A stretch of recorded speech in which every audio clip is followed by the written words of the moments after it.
You see someone walking on the beach? Refuse candy shows it all. I'm not surprised by that. Both big and small. Life in pond so serene.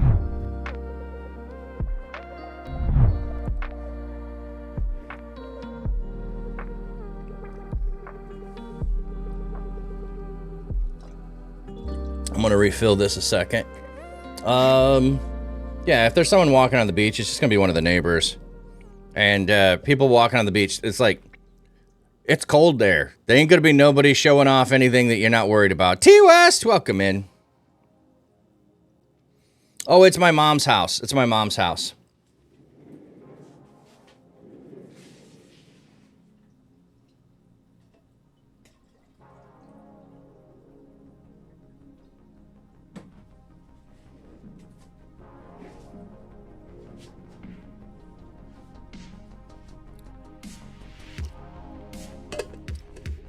All right, so we have the shrewd manager, which has always seemed like a weird parable to me, Jesus, but Jesus tells it, so I'm all good with it. We're good with it, and we'll keep going. What's the next thing he teaches? So we've got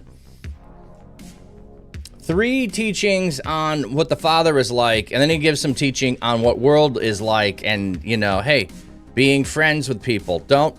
Maybe in light of the fact that the older brother in the story and the Pharisees and the teachers of the law are always pushing people away out of rigidness for rules, there's a contrary point to be made that making friends with people is a good thing. So, okay. The one who is faithful in very little is also faithful in much, and the one who is dishonest in very little is also dishonest in much. If you haven't been trustworthy in handling worldly wealth, who will entrust you with true riches? And if you haven't been trustworthy with someone else's property, who will give you your own? No servant can serve 2 masters, for either he will hate the one and love the other, or he will be devoted to one and despise the other. You cannot serve God and money. So maybe this is supposed to be connected with the shrewd servant and going, hey, look, the servant was getting fired because he was not able to handle his master's money. He was doing poor things with it. He couldn't do well. He's never going to have his own. But he made some friends, okay? So there's a good thing you could do. But actually what you need to do is be able to handle things well. And you need to know who you are serving. Okay, that makes some sense. The term money is used to translate mammon, the Arabic term for wealth or possessions. The point is not that money is inherently evil, but that it is often misused so that it is the means of evil. Here, money is personified as a potential master and thus competes with God for the loyalty of the disciples. The passage is ultimately not a condemnation of wealth. There is no call here for absolute poverty, but a call for unqualified discipleship. God must be first, not money or possessions. Greek, God and mammon, this is the same word, monomos, often transliterated as mammon, translated worldly wealth. Okay, so sometimes they're translating it worldly wealth. Here they chose to translate it as money. I think that gets us the context today because most people work for a wage. So if you're working for a wage, that's what you're working for. So, anyone else have thoughts, insights on this section? And I think this is pretty much true. You cannot serve 2 masters. If your job is the master you're serving and there are things that you intend to do and or you would never do, and you're asked to do things that are, you know, outside of the realm of what you think you should do, what do you say no to? What do you say yes to? You know, those are some things. You're not awake enough to have thoughts yet. Okay, no problem. I just know these are some common passages. So if someone had heard something or someone had some insights. I always like to hear those. Your heart is where your treasure is. Oh, yeah. And I've often heard people say, which doesn't work so much anymore, but it used to be, show me your checkbook and I'll show you who you love. Now it'd probably be, show me your bank account and I'll show you who you love. Like, what do you spend time and money on? And that's not to say, oh, I go to the grocery store, I get food to care for, I'm paying the electric, and that's not that. It's like all the discretionary money, all the other things you're buying. Oh, you can't see it. Oh, they're back here. And like there's no end to the number of things that I have. I mean, there is, but yeah, Gen Z, what's a checkbook? Exactly. I do have a checkbook. However, there's only one reason I have a checkbook, because when I have to pay the government, I'm writing them a check. I'm mailing them a check. It's going to take time to get there. They're going to have to cash it. They're going to have to wait to get my money. Otherwise, I don't really write a check. The only other time I'd write a check is if somebody doesn't have Venmo or whatever and I need to send them money. It's like, okay. Okay. The Pharisees, who love money, heard all this and ridiculed him.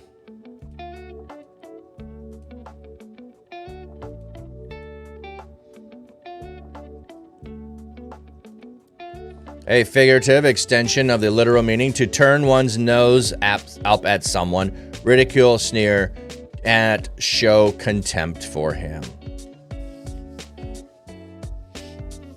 Now, what's interesting is the Pharisees who love money. The interesting thing about the Pharisees is the Pharisees did not have elaborate stuff in their house. They did not have ornate things. The Sadducees would have. So they would have loved what money did as far as power and influence. That would have been the case. They would not have been, necessarily decorating their house in some kind of extravagant way. So, but Jesus said to them, "You are the ones who justify yourselves in men's eyes, but God knows your heart. For what is highly prized among men is utterly detestable in God's sight." Ooh. What do we have here? Utterly detestable. Is an abomination, is abhorrent. Okay, so this word gets thrown around for several different things.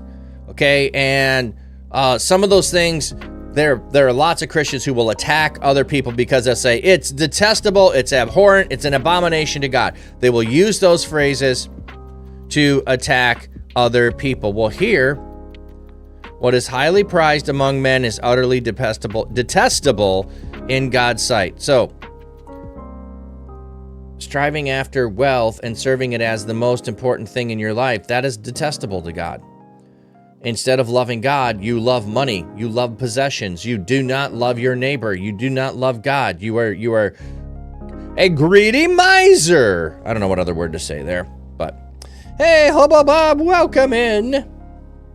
So, when you hear someone talking about or using the word abomination, abhorrent, detestable, go look up what other things are on that list. And one of the other things on that list is having cotton and linen interwoven cloth. So, this is probably a synthetic fiber.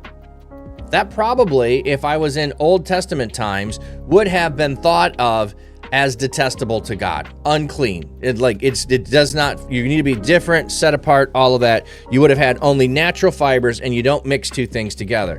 There's a whole bunch of that. So I don't know what to do with all of that, but I don't spend a lot of time thinking about the cloth that I'm wearing. And if that ends up being something detestable, then what are we supposed to do? Well, here, it's about justifying yourself in your own eyes, but God knowing your heart. So what's in your heart? What's in your heart?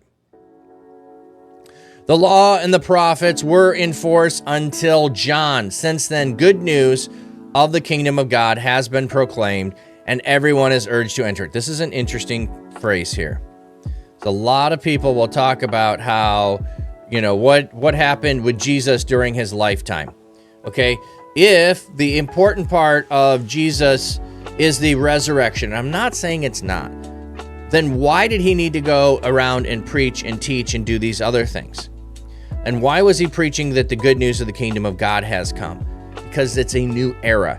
Up to John, we had the prophets. In the life of Jesus, we have something new. We have something else. The good news of the kingdom has been proclaimed, and everyone is urged to enter it. Thank you for the biddies, Zach. Appreciate that. Zach Attack in the house. As long as you're doing that, let me show you. Let me finish this. But it is easier for heaven and earth to pass away than for one tiny stroke of a letter in the law to be void. So we have these two things that seem like they're contradiction. The law is not void, the law is not done away with, but we're in a new era. Okay, so I think that's what we're saying here. Up to the time of John, the law and the prophets were in force, and now we have good news. The verb, there is no verb in the Greek text. One must be supplied. Supplied proclaim, based on the parallelism, proclaiming of the kingdom. The transitional nature of the verse, however, seems to call for something more in effect, so they use in force. Okay. All right, so here it is. Oh, let me scroll. There we go. So by the way, all bits, tips, subs, donos, and you can give directly right there, are going to go to Great Cycle Challenge today. I am raising funds. My goal is $500 for kids' cancer. So right there, you can see it. I'm riding 500 miles next month for kids' cancer. You can go and subscribe to that. You can donate. You can donate per mile. You can donate a total. You can donate a one-time sum. Anything you can give, it's all going to go to kids' cancer. So appreciate any bits, tips, subs that you give today. We will be giving those all over to help fight kids' cancer. Also, if we make the goal of 500, we'll do a haircut. We'll do a haircut on stream.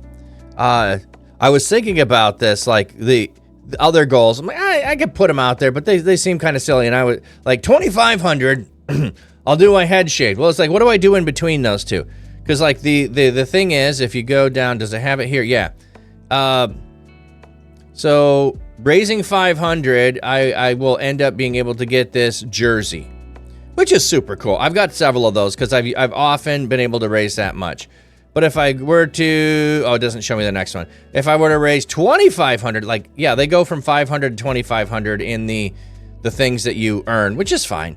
Then I would get one that has a superhero look on it, and I'd be a superhero. So my thought was, we raised 500. I'll do a haircut on stream. Well, what if we get to 1,000? Do I do another haircut? No. What if we get to 1,000, then we do no haircut? If we get to 1,500, we're back to a haircut. 2,000, we're not a haircut again. So we could have people pitting against each other. That's what I was thinking. I'm not going to bother to do that, but it's fun. Christian gaming guitarist coming in. Welcome in, friend. Welcome in. Glad to have you here.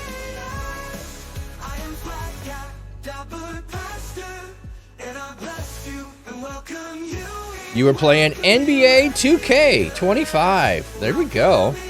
Wasabi J, hey everyone, how was your Sunday? It was good. It was good. I went and preached at a church. I think it's the 4th time I've preached there. And getting to know some of the people there is nice. But there's also it's not close enough that I could go there when I'm not preaching. Zack Attack, thank you for the biddies. Appreciate you, friend. Wasabi, hope you had a great Sunday and a great weekend as well.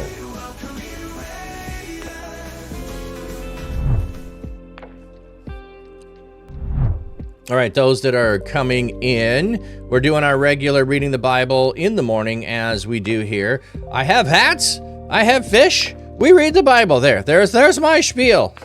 But we're celebrating